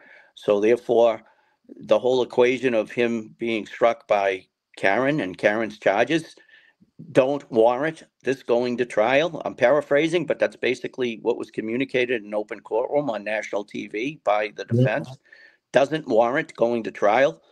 And yet Morrissey and whoever makes the decisions pushed it and kicked the can down the road, and we ended up in a trial. And then let's talk about that if you want someday. The trial, the 4-person, the bringing in people to sit in front of the jury 15 feet away on the day they started their deliberations and glare at them. Talk about witness intimidation. The jurors have come out and told people, we were intimidated. These people, we want to remain anonymous. We don't want our names. They're looking at our faces. Do they know where we live? I don't know. We don't want to know. These people are serious people, and right. The whole case is just. I just don't know when and where it's going to end and how. But I don't see it. I don't see it ever finishing in the Massachusetts judicial system. I see the federal government coming in. Yeah, I completely agree. I think it's just a matter of time. Something's going to happen. Something needs to happen, and I hate to see the way it escalates. I mean, yeah, we got assaults and phones getting smacked out of people's hands and that type of thing. But what's the next one? Right. And what's the one after that? Lug nuts being, lug nuts being loosened on people's cars. That's dangerous shit. Yeah. I mean, that's for real. Yep. Yeah. That's no joke. Nope. The chemicals on the lawns, God knows who could have gotten into that type of a thing. Or they were found on the side of the road. They were left on the side of the road. They got two full balloons and the bag that they were transported in. Right. Some young kids could have got into it. Right. Young kids walking by like, oh, look at the water balloons, and they throw it at the other kid. Now this kid's blind for the rest of his life. Yeah. Or worse. Yeah. There's no forethought. The only, and if there is, it's the most evil shit in the world. You don't go like that. I don't know. These people are just so off. They're just a different caliber of life. Yeah. Yeah. And it's sad because there's people like this everywhere, but that doesn't mean that, others should just follow along, Well, right. I guess I'll do it. You can't beat them, join them. Like, no. That's not how it should work, especially in that case. Right. Yeah, it's as they say, the jury's still out. I don't know if people say to me, I get calls all the time, what do you think? What's the word on the street? Are they going to have another trial? And I say, I tend to doubt it. I don't see whether it's January or they move it to April. I don't know. I just don't see how it's going to, if the feds came out and gave that message, deliver that message to both sides about what we just talked about, the pages, the exculpatory, this case does not warrant going to trial. How many times are they going to say that? Are they going to say that again in April? Right. Say this, this case doesn't warrant going to trial, but let's spend another $1 million on the Commonwealth's money. And, let's put, the families, the O'Keefes and the Reeds through this again. And it's just enough is the word says on the sign that you hold up. Enough. Yeah. Yeah, it is, and as Brenda Sweeney would say, what a joke. Yeah. It really truly is. There's two, I mean, I know there's two wonderful people. Absolutely. Brenda and Dennis, just amazing what they do and what they do behind the scenes, and Brenda's getting up and speaking at the the select board meetings, and she's such an elegant person. The way she delivers it, she it's in moderation, but it's inclusive of all the important information. They just do a great job. They were at court today for that debacle, and you They're know that everywhere. They're they'll every be at club. everyone, and whether it's January or April, they're going to be on the steps with you and me and Tracy and 50 other people holding signs and shivering at 6 o'clock in the morning trying to get a seat inside. Yeah. Yep. It's what we do. Can't what we beat it. do. It is That's what right. we do. Well, listen, Peter, it's been a pleasure. I know we got out to some technical difficulties here, but It all worked out. we worked through it, and we hope to have you back on again, and we hope to see you sooner than later as well. Yeah. Yeah, you gonna be around tomorrow, or what's your plan for tomorrow's court and Morrissey's thing?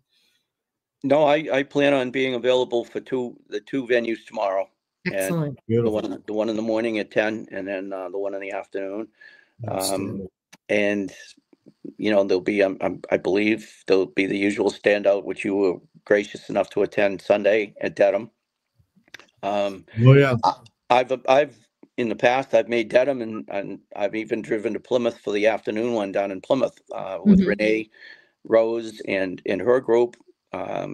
Eileen, some great people down there, dedicated. They make signs on a Friday night, get pizza and make a bunch of signs at her house. And yeah, they're awesome. Yeah. And I believe Missy's going to be available tomorrow for, she's going to be in town. Excellent. Yep, absolutely. Right. Hopefully we get to see her. It's been a bit, Yeah. She's had a lot of standouts and a lot of things, and as much as we've promoted it, unfortunately, timing was bad, and we haven't been able to get out to some of the Sandra standouts. So we plan on. I at least want to see her. Yeah. I miss Right. Missy. I miss music too. Well, I don't know. I know you covered some of it the other night. Maybe in closing, maybe you guys have a comment or whatever, or we could talk about it collectively. But I would like to see. How would I say it? I would like to see the energies of the group and the movement collectively devoted more to what the original intent was, which is free Karen, justice for John, and bring in the third party culprits. We've started there, and now we've got got Sandra's case, we've got Delgado's. I guess the point I'm making is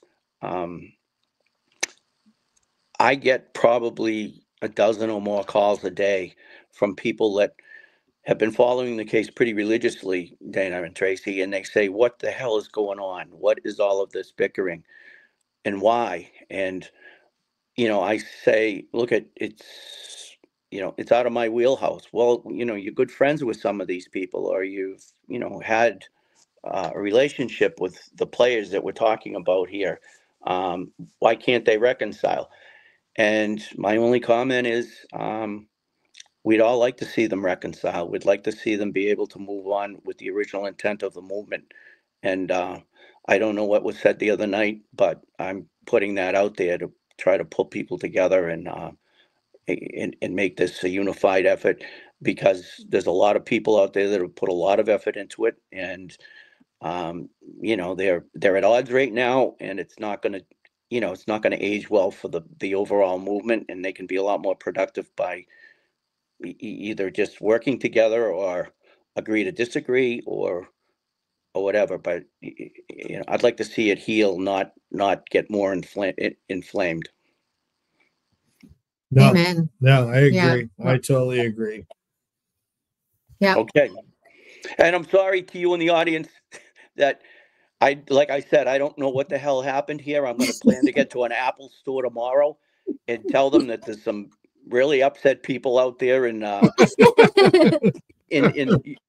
Observer Land, and also a couple of bloggers of resistance to silence. And I don't know what the heck happened. What's this stuff about? Gotta get to the bottom. Your browser is shut your mic and your camera off. What does that mean? Yeah. Oh yeah. All right. I'm sorry. That's never a good sign. It was funny. Thanks to everybody that hung in there and got another beer or a bag of popcorn or whatever they got. Peter, we appreciate you, bud. We do. We love you so much. We all Thank you so appreciate much. you. you know, we do. We've done an awful lot. Everybody's done a lot, but you guys have done a tremendous amount as well. So let's move forward, and we'll see you. Will we see you tomorrow at both venues? One venue? Well, poor Dana's got that 4-letter word work. Yeah. Let's not talk about that Such again. a nightmare. We're going to try to shoot for afternoon, but we'll see. All right, good. Well, let's hope Yeah. so. I think there's going to be, I've talked to a few of them. I believe there's going to be some news stations at both. Oh, great. Fantastic. Good. Yep. Okay, kids. Thank you. It. All right. Thank you. Always a pleasure. Take Yep. care. Have a great night. Talk soon. Bye-bye. Bye now. Look at that. That was fantastic. That was awesome. You know, we were off to a little slow start, but we got through it. Yep, it was good time. It's good. Yep. So yeah, I'm excited. I love having Peter on, and you know, he's one of the originals that I remember meeting and being, you know, I want to say starstruck, but I was like, wait a minute, who is this guy again? Yeah. Like, you know, when I heard his background, I'm like, holy shit. And then you just talk to him and you like him immediately. He's just one of those people that he's just warm. Yeah. You know, I know all of us girls like to, you know, say he's our papa and stuff. Yeah. Exactly. Or our dad. Yeah. Because he takes care of all of us. So Yeah, he does. great. He's an amazing guy. So we're honored to have him. Yeah, with us. we definitely are. So thank you again, Peter. And speaking of which, and I just found this out this evening, next week's show, we have another guest lined up. Just was confirmed before we came on. We're having James White, also known as AKA Whitey, is going to come on the show, and we're going to hear what Whitey has to say about everything that's happening around the area. So we'll keep an eye open for that. We'll be, you know, same bat time, same bat channel, 6:30 next Tuesday. I'm sure we'll get back with Sundays with Jen. Yep. This coming Sunday, and also. Go ahead. No, go ahead. No, you go. No, you go. Well, I didn't know if you were going to like end the show, but I have more to say. You are. Someone asked about the banquet and the information for the banquet. They came in later. So the banquet, it's the 2024 annual Boston Police Retirement Banquet, and our favorite retiree is going to be honored. So it's November 22nd at 6 p.m. It's a Friday night. It's at the 4 Points Sheraton, and that's 1125 Boston Providence Turnpike in Norwood. So if you can get there at 5:30, there's going to be family photos. So the families will be there as well. So they have it. We'll post more info on it tomorrow on our page. So I'm gonna wear my Sunday best. I think you should. Well, it's Friday, but either way, I'll still wear it. You're wearing Friday. Yeah. All right. So I'm sorry I cut you off. No, that's all right. That's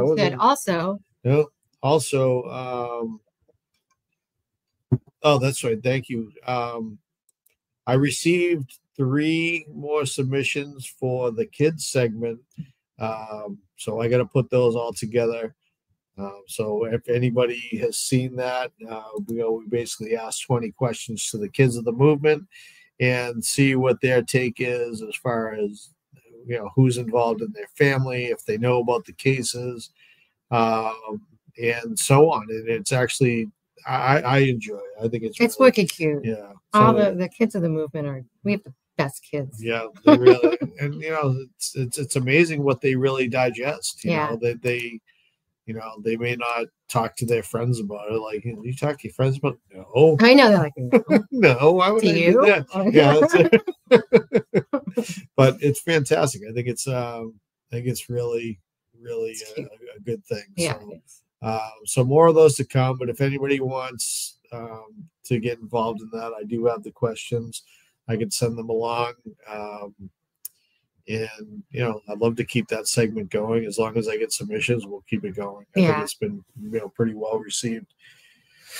Do you want to mention the video submissions and stuff? Oh, yeah, absolutely. We mentioned last week about John's birthday is upcoming. It's on December 8th.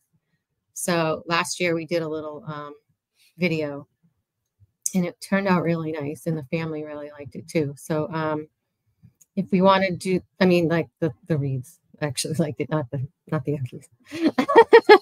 But if we want to do something this year, absolutely send me your videos or even just pictures. But we could put something together once I gather all that, if you'd like to. It's not, mandatory. But I was just thinking we should do something to honor his birthday. Yeah, so John would be 49 on December 8th. So, we should definitely celebrate, Observe his birthday. And, again, just like with the vigil that we did, the submissions are so heartfelt. They really mean a lot.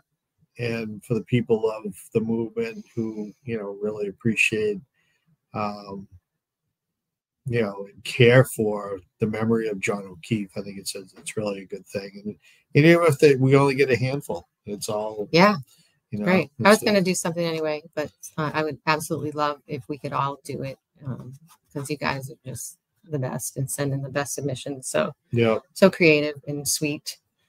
Think about it. We did like last time. We did like quick little 10-20 second video. Ah, it's cute. It was amazing.